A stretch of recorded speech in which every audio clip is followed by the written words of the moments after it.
ব্যাচের যে ভাইয়া এবং আপুরা যারাই আজকের ক্লাসটা দেখছো, তোমাদের সবাইকে আমাদের ক্লাসে স্বাগতম।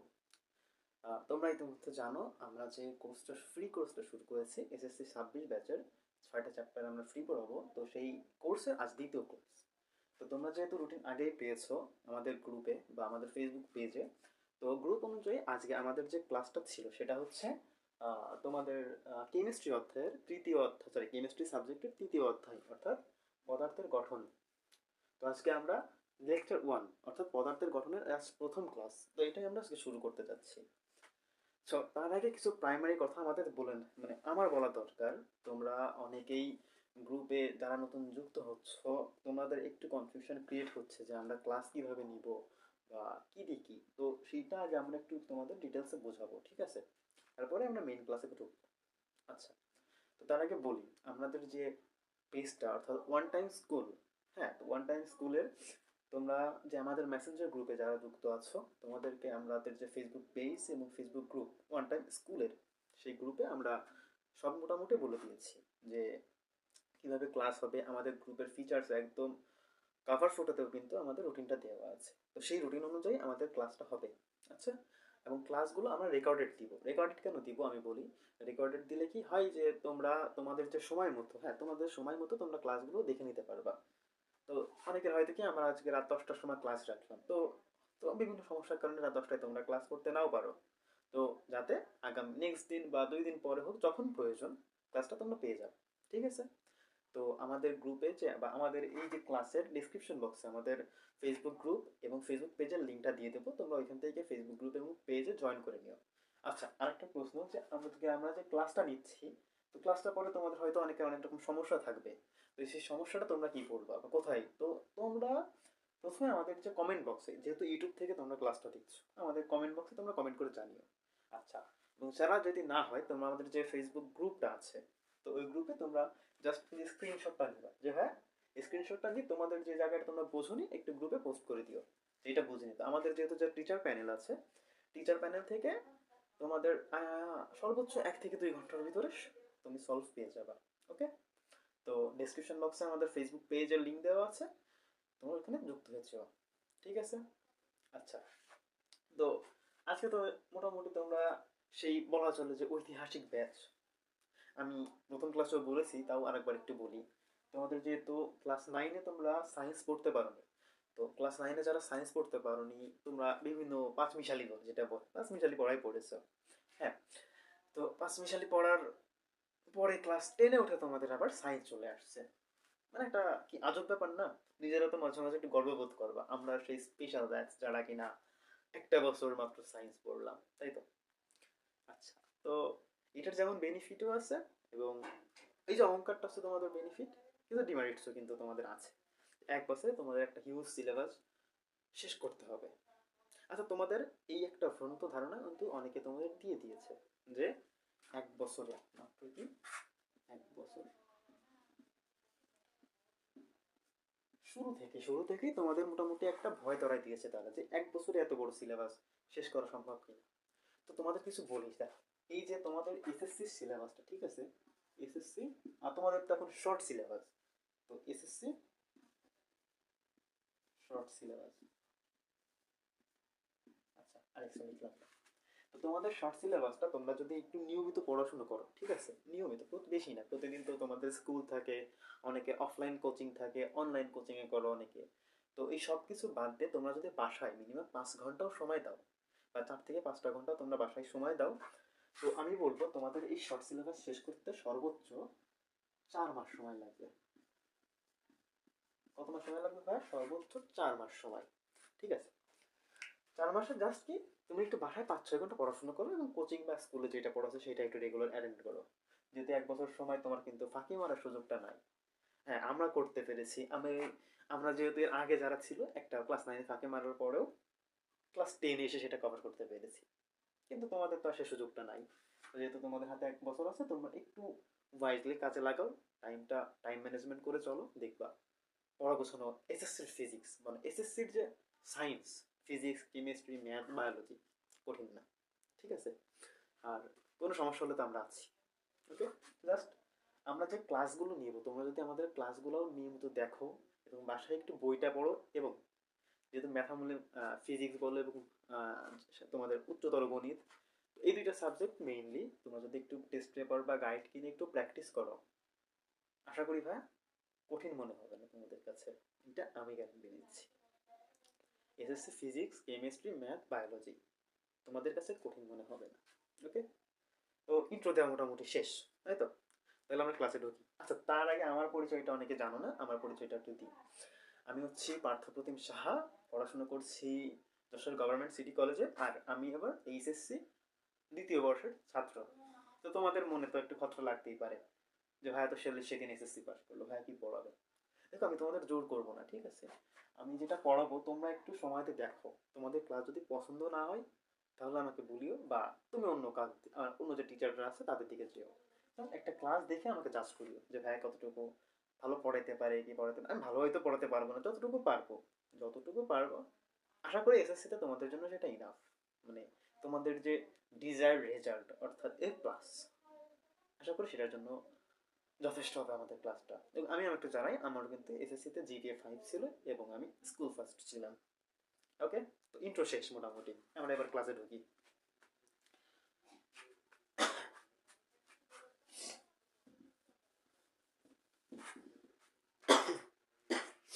আচ্ছা, আমাদের যে তৃতীয় অধ্যায়, তৃতীয় অধ্যায়, তৃতীয়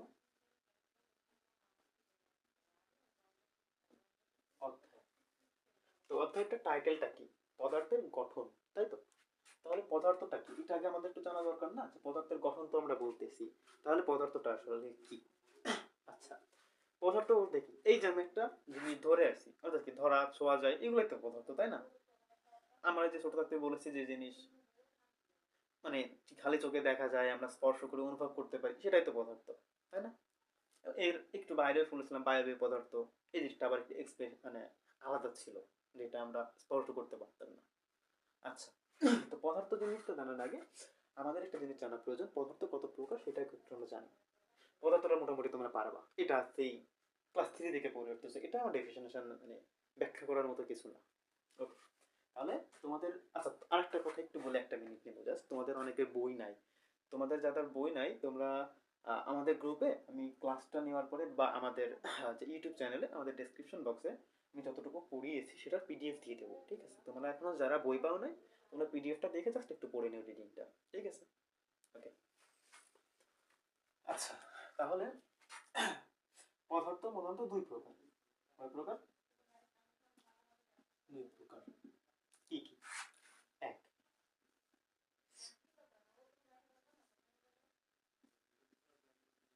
মৌলিক পদার্থ। দুই,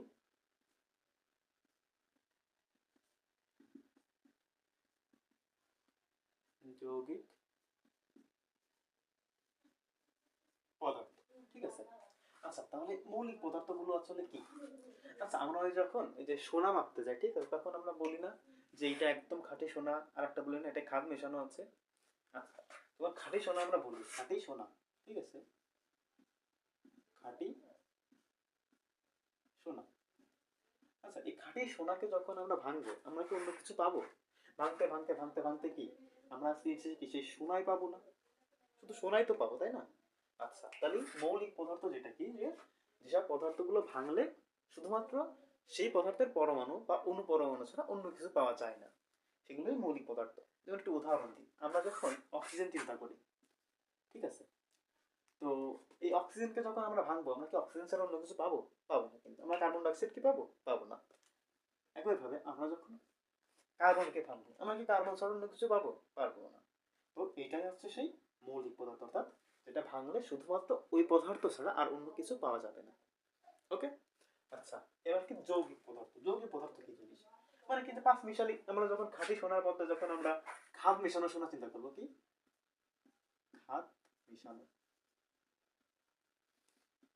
মেশানো সোনা।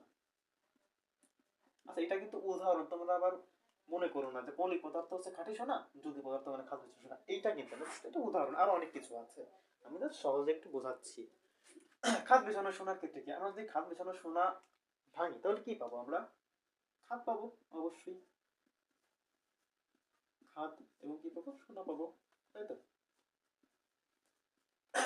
আচ্ছা, তাহলে কি এই যে আমরা দুইটা জিনিস পাচ্ছি, একটা জিনিসকে ভাঙলাম, ঠিক আছে, আমরা দুইটা জিনিস পাচ্ছি। তো এটাই হচ্ছে সেই যৌগিক পদার্থ, অর্থাৎ যে পদার্থকে ভাঙলে দুই বা ততোধিক মৌলের অণু বা পরমাণু পাওয়া যায়। বোঝা গেছে? যেমন কি আমরা একটা উদাহরণ দিচ্ছি, কোনো কি H2, এটা তো জানি পানির সংকেত, তাই তো? H2 কে যখন আমরা ভাঙবো আমরা কি কি পাবো বলো? H2 কে যখন আমরা ভাঙবো তখন কি পাবো? আমরা হাইড্রোজেন পাবো এবং অক্সিজেন পাবো না?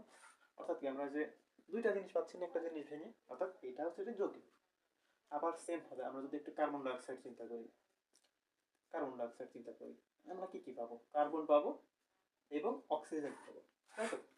তো এই যে হাইড্রোজেন এবং অক্সিজেনকে, সরি, কার্বন ডাইঅক্সাইডকে ভেঙে আমরা হাইড্রোজেন এবং অক্সিজেন পাচ্ছি, কার্বন ডাইঅক্সাইডকে ভাঙা করে কার্বন এবং অক্সিজেন পাচ্ছি, এটাই হচ্ছে যৌগিক পদার্থ। অর্থাৎ আরেকবার একটু বুঝি, যে পদার্থকে ভাঙলে আমরা দুই বা ততোধিক মৌলের পরমাণু বা অণু পরমাণু পাবো, ঠিক আছে?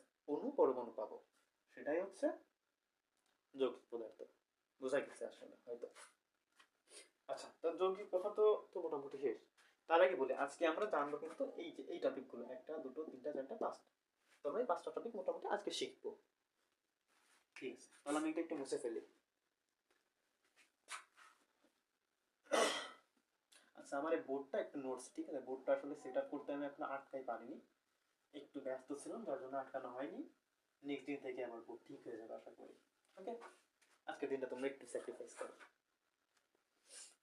আর একটু জানাই, আমরা হলো কিন্তু তোমরা, তোমাদের হয়তো অনেকের অনলাইনে প্রথম ক্লাস হইতে পারে এটা, আমারও কিন্তু অনলাইনে ক্লাস নেওয়ার ক্ষেত্রে আমি প্রথম। তো আমার একটু ভুল হবে, তোমরা একটু ক্ষমাতে সুন্দর দৃষ্টিতে দেখো, ঠিক আছে? আচ্ছা, তাহলে আমরা ক্লাসে যাই। দ্বিতীয়টা দিয়েছিল আমাদের প্রতীক, তো প্রতীকটা আমরা আজকে বুঝি।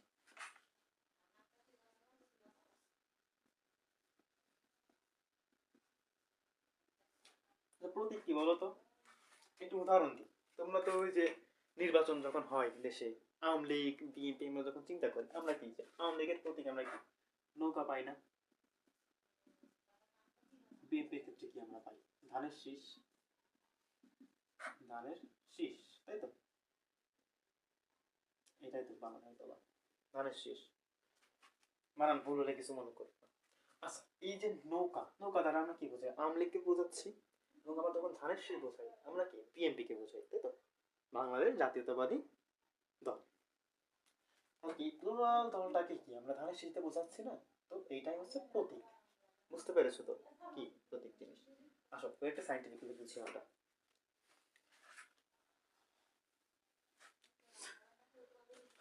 তো প্রতীক বোঝার ক্ষেত্রে একটা জিনিস বললাম, এটা সরি,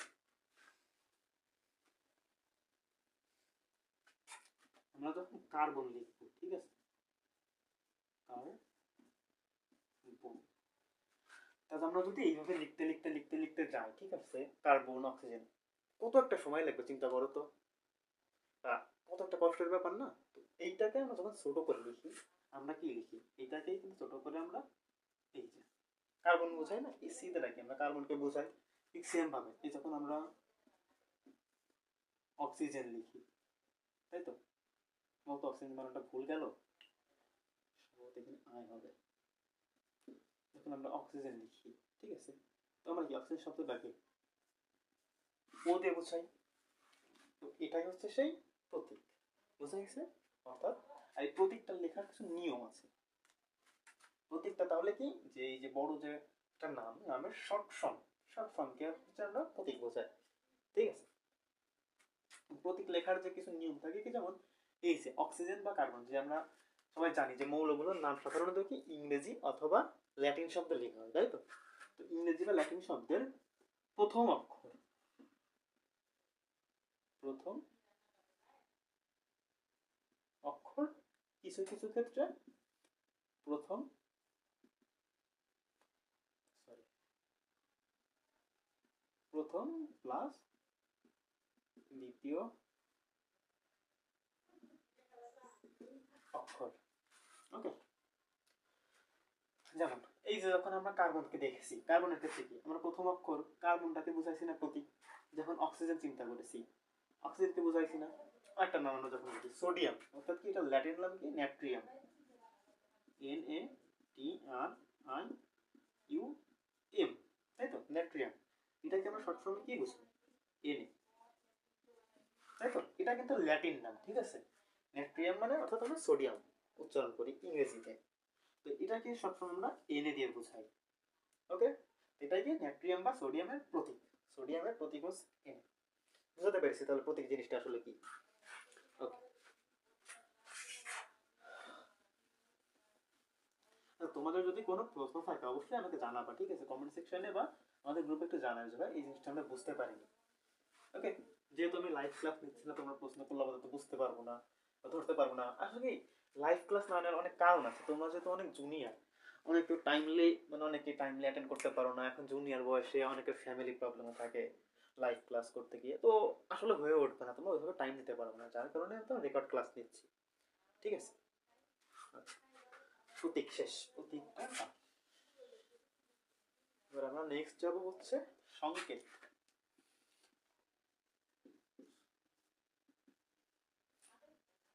সংকেত, সংকেতটা কি? আচ্ছা, এটা বেশ মনে রাখি, সংকেত হচ্ছে যতগুলো, আচ্ছা একটু উদাহরণ দিই তোমাদের তারপরে চাই আমরা। এই যখন আমরা অক্সিজেন লিখি এটাকে কি আমরা কি লিখি, যখন O2 লিখি, তারপরে কি আবার যখন আমরা কার্বন ডাইঅক্সাইড লিখি CO2 লিখি না, এটাকেই কিন্তু সংকেত বলে। অর্থাৎ এই অক্সিজেন পরমাণুকে ভাঙলে আমরা কি পাবো, দুইটা অক্সিজেন, ঠিক আছে, সরি দুইটা অক্সিজেন, অক্সিজেন সরি এটা অক্সিজেন, এটা অণু, ঠিক আছে, এই দুইটা অক্সিজেন পরমাণু, এই দুইটা পরমাণু কি, পরমাণু কিন্তু ছোট হয় তাই তো, পরমাণু থেকে একটু বড় কি অণু, তো এই যে দুইটা ছোট অক্সিজেন মিলে এই যে গঠন করেছে এটাকে হচ্ছে অণু বলে। তো যেহেতু এই যে অক্সিজেনটা কি সবসময় যে দুইটা দুইটা করে থাকে, একটা অক্সিজেন কখনো কখনো অক্সিজেন একা থাকে না, অক্সিজেন কখনো একা থাকে না, অক্সিজেন সর্বদা কি দুইটা হিসেবে থাকে, তো এটা হচ্ছে কিন্তু সংকেত, ঠিক আছে। সেম ভাবে এই যে যখন আমরা কার্বন ডাইঅক্সাইড লিখতেছি, কার্বন ডাইঅক্সাইডকে বাংলা কি পাচ্ছি, কার্বন প্লাস কি অক্সিজেন, এইখানে দেখো অক্সিজেন কিন্তু দুইটা হিসেবেই আছে, কার্বন কিন্তু একা থাকতে পারে, কার্বন কিন্তু একা থাকতে পারে, তো কার্বনের সংকেত যখন আমরা চিন্তা করবো এটাই, ঠিক আছে। তো এই যে কার্বন ডাইঅক্সাইডটা এটাই হচ্ছে সংকেত। আবার যখন এই যে আগে একটা উদাহরণ আমরা দিয়েছিলাম যেমন H2O, পানি, H2 কে ভাঙলে আমরা কি পাচ্ছি, হাইড্রোজেন অক্সিজেন, এইখানটার মধ্যে ভাই মনে হয় যে এই তো অক্সিজেন সিঙ্গেল রয়েছে, তাহলে সিঙ্গেল কি করে থাকবে, আপনি তো বলছিলেন সিঙ্গেল থাকতে পারে না, হাইড্রোজেনটা কিন্তু আসলে এইভাবে থাকে না, ঠিক আছে, এটা একটু কমপ্লেক্স ব্যাপার, তোমরা একটু পরে যে শিখবা, বাট আপাতত একটু মনে রাখো হাইড্রোজেনটা সবসময় থাকে হচ্ছে H4O2, ঠিক আছে, হাইড্রোজেনটা সর্বদা এই ফর্মে থাকে। তো আমরা কি কমন নিই, মানে কমন না যে ব্যাপারটা বুঝো না, যেহেতু দুইটা ভাগ করি, ভাগ করে এটাকে বানায় হচ্ছে H2O। এখন এটা একটা যে জটিল ডেফিনিশন আছে তোমাদের, এটা আপাতত জানা লাগবে না, তোমরা পরবর্তী চ্যাপ্টারগুলোতে যে এটা নিজেরাই পারবা, ঠিক আছে, তো আপাতত এটা একটু বুঝে রাখো, ঠিক আছে। তো এটা হচ্ছে সেই সংকেত, সংকেত জিনিসটা আমি মোটামুটি বোঝাতে পেরেছি আপাতত। আমি হচ্ছে যেহেতু আমার কাছে বইটা নাই, আমি ইয়েগুলা কি বলে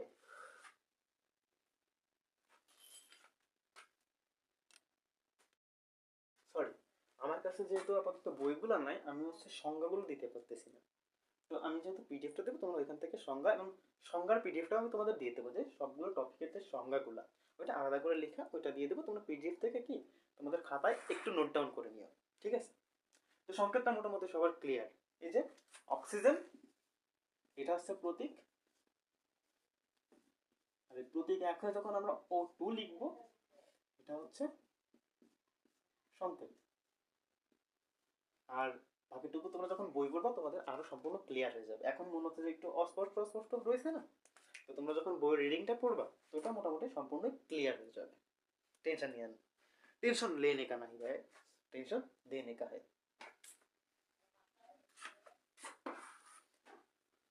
আচ্ছা, তো এই টপিকটা আমার একটু বাদ যাই, এবার পরবর্তী টপিক।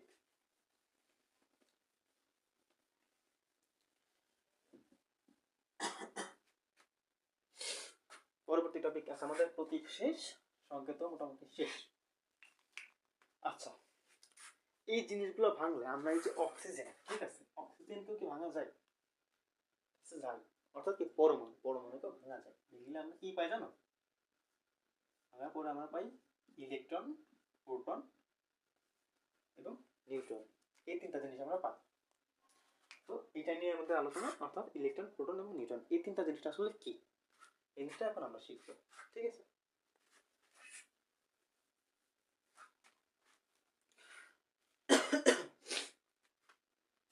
আচ্ছা, পদার্থের আমরা জানি না, একটা জিনিস তো জানি না, যে আমরা যখন কোনো পরমাণুকে ভাঙি তখন কি হয়, এই যে একটা নিউক্লিয়াস থাকে, আর এটাকে কি কেন্দ্র করে কিছু ইলেকট্রন ঘুরতে থাকে না, এভাবে ঘুরে, তাই তো? ভিতরে কি থাকে, প্রোটন প্লাস নিউট্রন। এটা তো মোটামুটি ক্লাস 8 বা 7 আমরা জেনে এসেছি, তাই তো? তো এতটুকু জানার দরকার নেই। এই যে এই পরমাণুকে যখন আমরা ভাঙি তখন আমরা এই তিনটা জিনিস পাই। তো এই তিনটা জিনিস আসলে কি, এটা আমরা একটু বুঝবো। ঠিক আছে? আচ্ছা, তাহলে বারবার বুঝতে হচ্ছে তো, এক সাইডে লিখবো তারা। আচ্ছা, তো ইলেকট্রন, ইলেকট্রন হচ্ছে কি পদার্থের ঋণাত্মক চার্জ। ঋণাত্মক মানে কি, নেগেটিভ চার্জ। ইলেকট্রন এটা কি নেগেটিভ, ঋণাত্মক লিখি, বাংলায় লিখি ঋণাত্মক,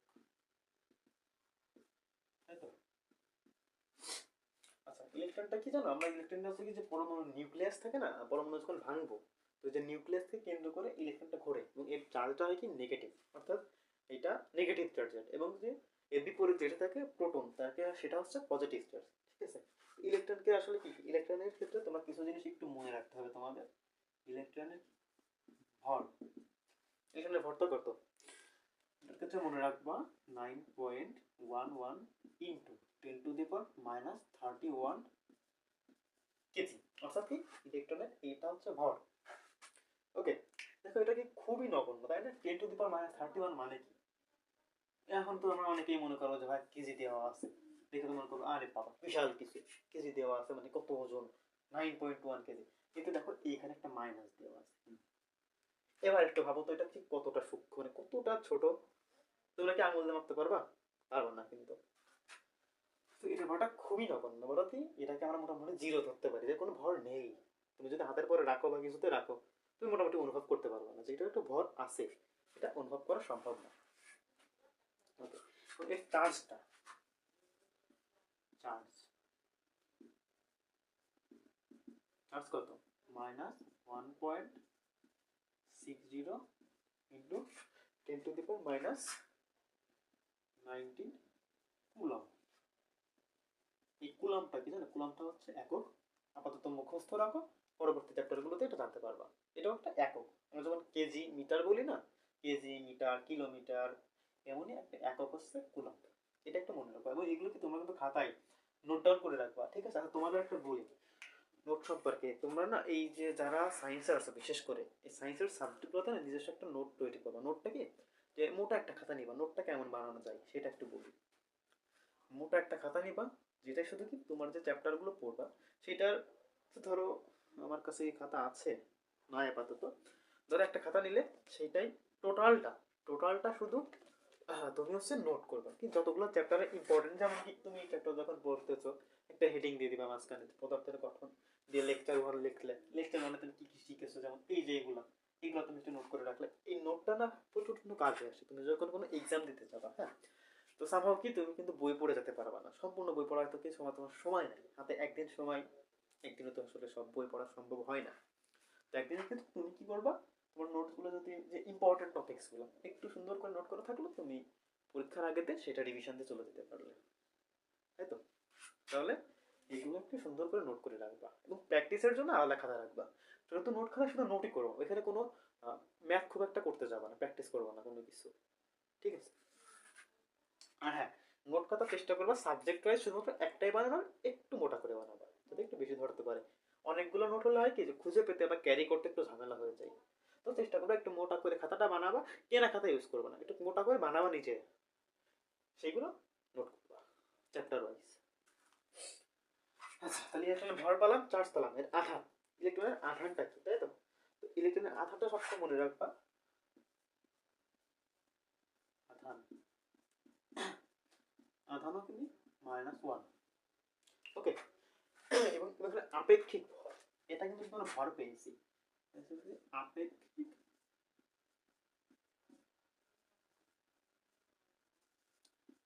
ভর, এটা কিন্তু সবসময় জিরো। আপেক্ষিক ভর সবসময় জিরো। ভর কি, আপেক্ষিক ভর কি, এটা তোমরা আগামীতে একটু পড়তে পড়তে বুঝে যাবা। আপাতত বেশি দিতে যাচ্ছি না, প্রথম পড়তেছো একটু ফ্রিলি পড়ো, এত ডিপে যাওয়ার দরকার নেই, এগুলো একটু খাতায় নোট করে একটু মুখস্থ করার চেষ্টা করো, ব্যাস পড়তে পড়তে তুমি সবই জেনে যাবা, তো এত পেইন নিয়ে লাগবে না। ওকে, তো ইলেকট্রন মোটামুটি শেষ, এবার আমরা একটু প্রোটনে যাই। আচ্ছা, আমি তো যেহেতু মুছে ফেলবো, তুমি তো এগুলো ওইভাবে পাবে না, তোমরা একটু ভিডিওটা পজ করবে, ভিডিওটা পজ করে নোট করে নিবা, ঠিক আছে? আচ্ছা, এবার কি প্রোটন, আগে না লিখতে ভুলে গেছিলাম, দুঃখিত। প্রোটন, প্রোটনকে প্রকাশ করা হয় কি জানো? প্রোটনকে প্রকাশ করা হচ্ছে ই দিয়ে। আগেরটাই যেমন ইলেকট্রনের ক্ষেত্রে কি আমরা মাইনাস ই দিয়েছিলাম না, ইলেকট্রন এই মাইনাস ই দ্বারা ইলেকট্রনকে বোঝায়, সেমভাবে প্রোটনকে এই যে পি দ্বারা বোঝায়, ঠিক আছে? আচ্ছা, তাহলে একটা প্রোটনের সেম, প্রোটনের আধান বা চার্জ, প্রোটনের আধান, আধান বা কি চার্জ, চার্জ কত, এটার ক্ষেত্রে মনে রাখো আমরা সবসময় বলেছি ইলেকট্রন নেগেটিভ ছিল, প্রোটনকে সবসময় পজিটিভ, অর্থাৎ plus 1.67, 1.67 into 10 to the power minus, এই সময়টা কত ছিল জানো? 10 to the power minus 19, coulomb, ঠিক আছে? আধান গেল, এবারে কি এর ভর কত? আচ্ছা, তো এটার ভর হচ্ছে 1.67 into 10 to the power minus 24। আচ্ছা ভাই, অনেকে মনে করতে পারো যে ভাই দেখে দেখে দেখে না, আসলে কি আমি তো একটা পাশে বই রয়েছে, তো অনেক সময় তো একটু ভুল হইতেই পারে, তাই না? মানুষ মাত্রই তো ভুল হয়, জাস্ট একটু শিওর হয়ে লিখতেছি, ওকে, এর বেশি কিছু না, যাতে কি ভুলাই না যায়। সরি সরি স্যার, এই যে দেখো, বলতে বলতে ভুলে গেছে, এটা হচ্ছে 1.67 1.673 into 10 to the power minus 24 গ্রাম, এটা হচ্ছে কি প্রোটনের ভর। ওকে, প্রোটনের ক্ষেত্রে আরেকটা যে যেটা ছিল আপেক্ষিক ভর, ঠিক আছে? প্রোটনের আপেক্ষিক ভরটা কিন্তু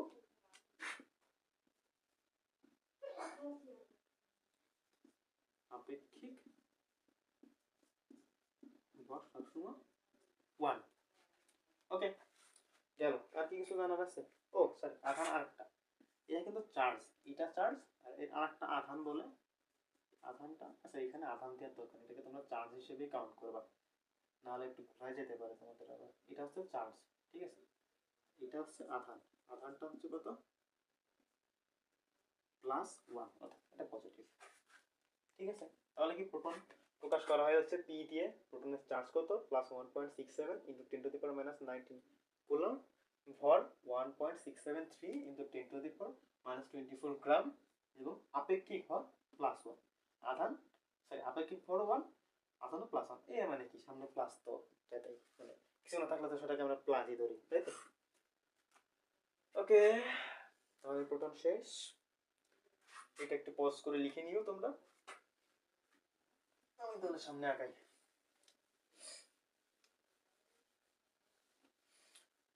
পড়াশোনাটা না সবসময় মজার সাথে নিবা, ঠিক আছে? পেইন মানে যে সায়েন্সে উঠেছি, সায়েন্সের খুব কঠিন, ভয় ভয় পাওয়ার দরকার নেই, ঠিক আছে? পড়াশোনা মানে বিশেষ করে এসএসসিটাকে ভয় পাওয়ার কিছু নেই, একটু রেগুলারলি পড়ো, এসএসসি সিলেবাস খুবই সহজ, খুবই সহজ। তোমার জীবনে কত বড় বড় কিছু করে আসো না, এখানে তো অনেকে আছে বিভিন্ন রকম থাকে, এসব কিছু না বলে অনেকের তো অনেক রকম সম্পর্ক টম্পর্ক থাকে, আমি জানি। ক্লাস 10-এ উঠেছে একটা বিরাট ব্যাপার না, এইগুলো যখন ক্যারি করতে পারো তাহলে এসএসসি ফিজিক্স আর কি জিনিস, চাপ নাই। আচ্ছা, তাহলে একটু তাড়াতাড়ি আগাই আমরা। নিউট্রন, 3 নাম্বারটা হচ্ছে কি নিউটন, নিউটন এটাকে আমরা কি প্রকাশ করি? নিউটনকে প্রকাশ করা হয় এন দিয়ে, নিউটনের ভর, ভরটা কি? আচ্ছা, নিউটনটা একটা মনে রাখবা, এটার কিন্তু কোনো আধান নেই, ঠিক আছে? আগেরটার যেমন কি ইলেকট্রনের ক্ষেত্রে -1 ছিল না, অর্থাৎ নেগেটিভ, প্রোটনের ক্ষেত্রে +1 ছিল, সেম ভাবে নিউট্রনের কিছুই নেই, নিউটনের 0। এই জন্য কি নিউটনের ক্ষেত্রে এটা মনে রাখবা, এর আধান হচ্ছে, আধান বা চার্জ, আধান বা চার্জ সবসময় 0। এর ভরটা কত? এটা কিন্তু ভর আছে 1.67, 1.67 ইন্টু 10⁻24 গ্রাম,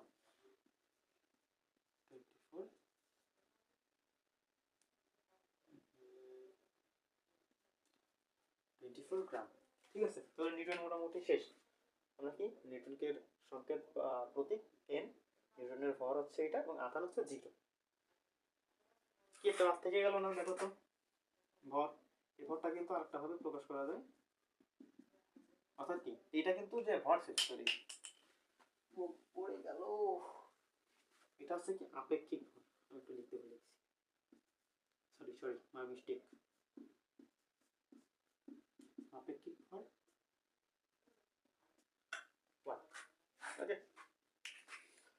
আচ্ছা গেল। তাহলে প্রোটন ইলেকট্রন মোটামুটি আমরা বুঝলাম। এবার একটু বুঝি যে প্রোটন এবং ইলেকট্রনের, সরি এই যে তিনটা বুঝলাম, প্রোটন, ইলেকট্রন এবং নিউটন, এইটার কাজ কি, এটা একটা হালকা রকম বুঝি, বেশি বুঝবো না, একটু হালকা যতটুকু প্রয়োজন ততটুকুই বুঝবো, এর বেশি বুঝতে যাবো না।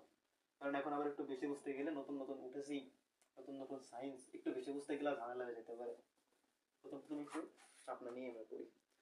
তো আমরা যেটা বলেছি ইলেকট্রনটা কি, আমরা যেহেতু আগে একবার বুঝাইছি আর একবার একটু জাস্ট কন্টিনিউ করে দিই।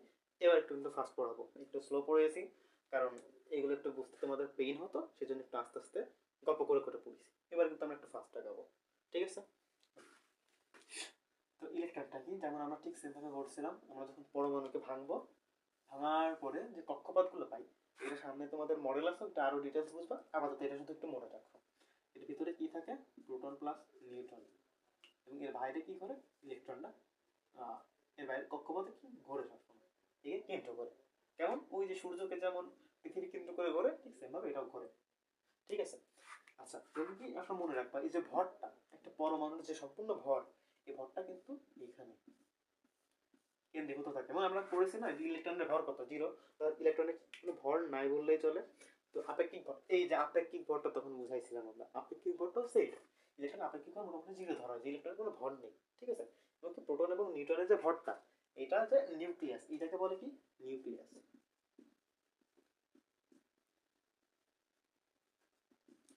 তো এদের যে ভরটা, এই প্রোটন এবং নিউট্রনের যে ভরটা টোটাল কি, এটাই এই নিউক্লিয়াসে কেন্দ্রীভূত, অর্থাৎ পরমাণুর যে সম্পূর্ণ ভর, এদের কিন্তু টোটাল মনে করো এই পরমাণু, একটা পরমাণু ধরো এই, হ্যাঁ ধরো এই একটা পরমাণু ভাঙে তুমি এই কটা জিনিস পাইলে, তাহলে ইলেকট্রনের যে ভর নেই, এই সব জায়গাটা কিন্তু মোটামুটি ফাঁকা, তাই না? তাহলে কি ভরটা শুধু এইটুখানি, অর্থাৎ প্রোটন এবং নিউট্রন, এই প্রোটন এবং নিউট্রনের ভরটা আসলে কি একটা পরমাণুর ভর, পরমাণুর টোটাল ভর হচ্ছে এইটুখানি, ঠিক আছে? এই প্রোটন এবং নিউট্রনটা। আচ্ছা, এই বিষয়ে তোমাদের আপাতত লাগবে না, আর লাগবে সেটা আমার পরের চ্যাপ্টার গুলোতে আমরা পড়বো, আপাতত এইটুখানি কি একটু মনে রাখো তোমরা।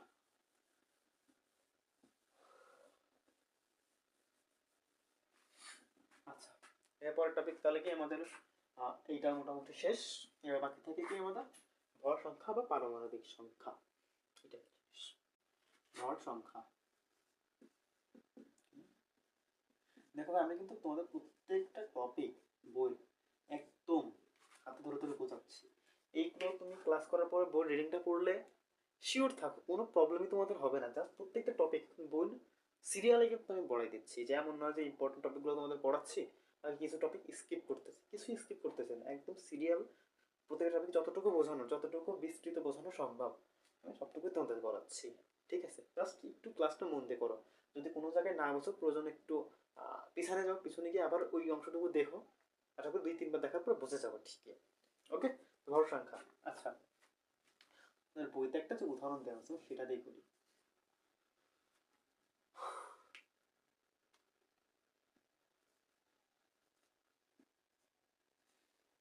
এটা তার আসলে কি বোঝায়, তার আগে দেখো পারমাণবিক সংখ্যা, এখান থেকে প্রকাশ করা হয় জেড দিয়ে, ওকে? এবং ভর সংখ্যা, এই যে এ দেওয়া আছে, ভর সংখ্যাকে সাধারণত এ দিয়ে ভর সংখ্যাকে বোঝানো হয়। এবং ভর সংখ্যাটা কি জিনিস তোমাদের আমি একটু আগে বুঝিয়েছি না, যে পরমাণুর সব ভরটুকু কোথায় থাকে, নিউক্লিয়াসে নিউক্লিয়াসে কি কি থাকে? প্রোটন এবং নিউট্রন। অর্থাৎ কি প্রোটন এবং নিউট্রনের ভরটা হচ্ছে কি পরমাণুর নিউক্লিয়াসের ভর বা টোটাল পরমাণুর ভর। তো এটা কিন্তু আসে ভর সংখ্যা। একটু মনে রাখো, ভর সংখ্যাটা হচ্ছে কি পরমাণু প্রোটন প্লাস নিউট্রনের যোগফলটাই হচ্ছে ভর সংখ্যা। ঠিক আছে, তো এইটাকে সাধারণত এ ভর সংখ্যা বলে, এইটাকে জেড বা পারমাণবিক সংখ্যা বলে। পারমাণবিক সংখ্যাটা কি এক্ষেত্রে একটু মনে রাখো, পারমাণবিক সংখ্যা হচ্ছে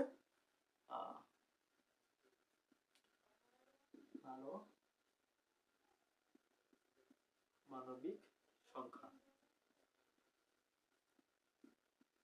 বা মৌলের প্রোটন সংখ্যা। ঠিক আছে, অর্থাৎ কি মৌলে যতগুলো প্রোটন সংখ্যা থাকে সেটাই মূলত কি মৌলের পারমাণবিক সংখ্যা।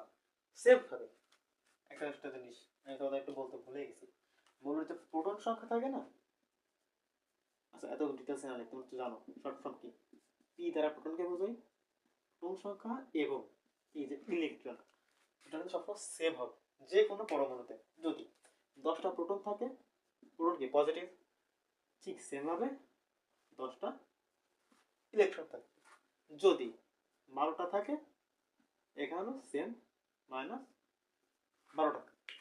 ঠিক আছে, এই জন্য কি নিউক্লিয়ার পরমাণুকে বলা হচ্ছে আধান নিরপেক্ষ বলা হয়। আধান নিরপেক্ষ বলতে কি এই যে একটা আধান পজিটিভ একটা নেগেটিভ, এটা কি কাটাকাটি করে ফেলে দুজনকে, তার কারণে কি এটা কোনো আধান নিরপেক্ষ বলা হয়। অর্থাৎ নিউট্রন, যেটা নিউট্রন কি আধান, এর কোনো নিউট্রনে কিন্তু আধান, নিউট্রন কি নিউটনের ক্ষেত্রে আমরা পড়ে আসছি যে নিউটন হচ্ছে জিরো। তো এই যে এটা কাটাকাটি করে ফেলে, এই জন্য সম্পূর্ণ নিউট্রন জিরো হয়ে যায় বা টোটাল পরমাণুকে আধান নিরপেক্ষ বলা হয়। কি আর ব্যাপার বলো, পরমাণুকে কি আধান নিরপেক্ষ বলা হয় এই একটা কারণে যে এই দুটো যেহেতু সেম থাকে কাটাকাটি করে ফেলে বলে কি আর কোনো চার্জই থাকে না তাদের ভিতরে। ঋণাত্মক এবং সরি ধনাত্মক চার্জটা ঋণাত্মক চার্জকে কাটাকাটি করে ফেলে। ঠিক আছে, বোঝা গেছে? ওকে, তাহলে ভর সংখ্যায় ফিরি। এখন আমরা এই জিনিসটা কি বুঝছি, প্রোটন প্লাস নিউট্রন, এই সরি প্রোটন নিউট্রনের ভরটা কি সরি ভর সংখ্যা বলা হয়, এই দুটো যোগফলই হচ্ছে ভর সংখ্যা। আচ্ছা, আমরা কি প্রোটন সংখ্যা বা পারমাণবিক সংখ্যা সেম বলেছি আমরা, তার মানে কি এই যে এটা কি পারমাণবিক সংখ্যা, অর্থাৎ কি এটা প্রোটন সংখ্যা কত হবে বলো, প্রোটন সংখ্যা কত? এই জায়গাটা একটু দাঁড়াবা, তোমরা কমেন্টে লিখবা, নেক্সট যাওয়ার আগে অবশ্যই কমেন্টে লিখবা প্রশ্নটা কি যে এইটার প্রোটন সংখ্যা কত, সোডিয়ামের প্রোটন সংখ্যা কত। আমি 3 সেকেন্ড সময় নিই, 1 2 3, তোমাদের কমেন্ট করা শেষ, তোমরা অবশ্যই কমেন্ট করবা কিন্তু যে প্রোটন সংখ্যা কত। তোমাদের মোটামুটি কমেন্ট করা শেষ, তাহলে এবার আমি বুঝাই। যেহেতু বলেছি পারমাণবিক সংখ্যা সমান প্রোটন সংখ্যা, এটা হচ্ছে জেড, জেড হচ্ছে পারমাণবিক সংখ্যা, তাহলে এটাই প্রোটন সংখ্যা। এটা কি প্রোটন, প্রোটন সংখ্যা কত? 11। ঠিক আছে, তাহলে নিউটন সংখ্যা কত? ওকে, আমরা যদি বুঝি পি প্লাস এন, প্রোটন সংখ্যা প্লাস নিউটন সংখ্যা হচ্ছে ভর সংখ্যা। ভর সংখ্যা কত ছিল আমাদের? 23, তাই তো? তাহলে এটা নিউটন সংখ্যা কত? প্রশ্ন কি যে সোডিয়ামের প্রশ্ন আসছে সোডিয়ামের নিউটন সংখ্যা কত, এমসিকিউতে চলে আসলো যে সোডিয়ামের নিউটন সংখ্যা কত, কিন্তু তুমিও নিউটন সংখ্যা জানো না, তাহলে কিভাবে বের করবা? আসলে এটা শিখি আমরা। আচ্ছা, যেহেতু আমরা কি জানি সোডিয়ামের পারমাণবিক সংখ্যা 11 জানি, অর্থাৎ কি এর প্রোটন সংখ্যাও 11, প্রোটন সংখ্যাও 11। ঠিক আছে, প্লাস এন জানি, আমাদের এন কি নিউটন সংখ্যায় প্রয়োজন, সেটাই ছোট বড় হাতে লিখে ফেলেছি, দুঃখিত। এন এটাই আমাদের লাগবে, সমান সমান 23। ওকে, তাহলে এন কত? 23 মাইনাস 11 কত হয়? আবার বলুন দূর, কত? 12। ঠিক আছে, ওকে, তো বোঝা গেছে এই 12টাই হচ্ছে এটা নিউটন সংখ্যা। সেম ভাবে যদি অক্সিজেনের কথা চিন্তা করি, অক্সিজেনের কত? এখানে থেকে 16 8। হ্যাঁ, তোমাদের প্রশ্ন হচ্ছে এটা কোথায় পাবা, তোমাদের যে অধ্যায় 4 সম্ভবত আছে যে পর্যায় সারণী, যদি পর্যায় সারণীটা খুলে দেখো এইভাবে দেখবা, পর্যায় সারণীটা দেখবা যে অক্সিজেনের উপরে এভাবে 16 লেখা আছে, নিচেই 8 লেখা আছে, অর্থাৎ এটা হচ্ছে এ, এটা হচ্ছে জেড, অর্থাৎ এইটা ভর সংখ্যা, উপরেরটা ভর সংখ্যা, যেটা পারমাণবিক সংখ্যা। তো সেম ভাবে যদি আমি কোশ্চেন করি যে অক্সিজেনের নিউটন সংখ্যা কত? অক্সিজেনের নিউটন সংখ্যা কত? Same P plus N. এই সমান কত? ভর সংখ্যা 16। ওকে, আমরা জানি কি প্রোটন সংখ্যা সমান সমান সরি পারমাণবিক সংখ্যা সমান সমান প্রোটন সংখ্যা। এটা সেম হবে 8 plus N is equal to 16 16, অর্থাৎ নিউটন সংখ্যা 16। তো এই ছিল, মোটামুটি বুঝতে পেরেছি ভর সংখ্যা কি জিনিস। এই যে পরমাণুর প্রোটন এবং নিউট্রন সংখ্যার যোগফল হচ্ছে ভর সংখ্যা, ঠিক আছে। পারমাণবিক সংখ্যা কি? এই যে পারমাণবিক কি, প্রোটন সংখ্যা কি, পারমাণবিক সংখ্যা। বোঝা গেছে? এটা কিন্তু তোমাদের মুখস্থ করা লাগবে। যেমন আমি যখন বলি যে এই হিলিয়াম লিথিয়াম অর্থাৎ কি হাইড্রোজেন পরমাণুর 1 নম্বর মূল হচ্ছে হাইড্রোজেন, অর্থাৎ কি ওটার পারমাণবিক সংখ্যা হচ্ছে 1। এই যে হাইড্রোজেন পারমাণবিক সংখ্যা তো 1, এটাও কিন্তু 1। হাইড্রোজেনের ক্ষেত্রে মনে রাখবা হাইড্রোজেনের নিউটন সংখ্যা সর্বদা 0। যা উপরে তো চলে আসছে, হাইড্রোজেনের নিউটন সংখ্যা সর্বদা 0।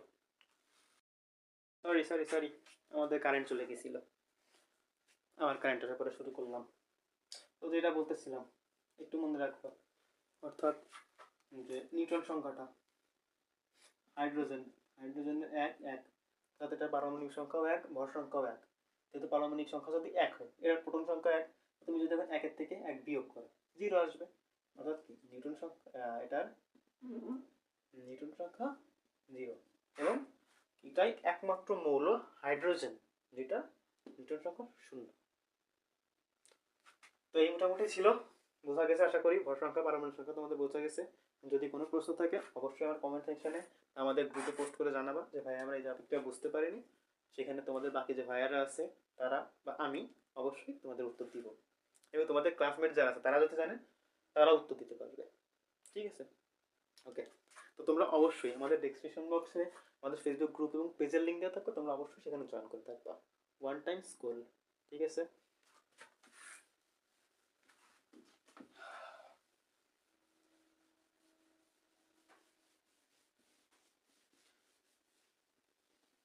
ওই তো আজকে আমরা এর বেশি আর পড়াবো না, ঠিক আছে। আমাদের সব কটা টপিকে মোটামুটি কাভার হয়ে গেছে। পারমাণবিক সংখ্যা, ভর সংখ্যা, ইলেকট্রন প্রোটন নিউট্রন ক্লিয়ার, সংকেত ক্লিয়ার, প্রতীক ক্লিয়ার। তো মোটামুটি আজকের টপিক আমাদের শেষ। এটা ছিল আমাদের লেকচার 1। তো আশা করি মোটামুটি 3 থেকে 4টা ক্লাস লাগবে, হয়তো 3টা ক্লাস লাগবে শেষ করতে। আর 4 নম্বরের ক্লাসটা যে তোমাদের কিছু সিকিউ অর্থাৎ সৃজনশীল আমরা দেখাবো। তো এই 4টা ক্লাস করলে মোটামুটি তোমাদের তৃতীয় অধ্যায়টা শেষ। ওকে, এই তো। তাও তোমাদের যদি কোনো প্রবলেম থাকে অবশ্যই জানাবা, গ্রুপে জয়েন করবা।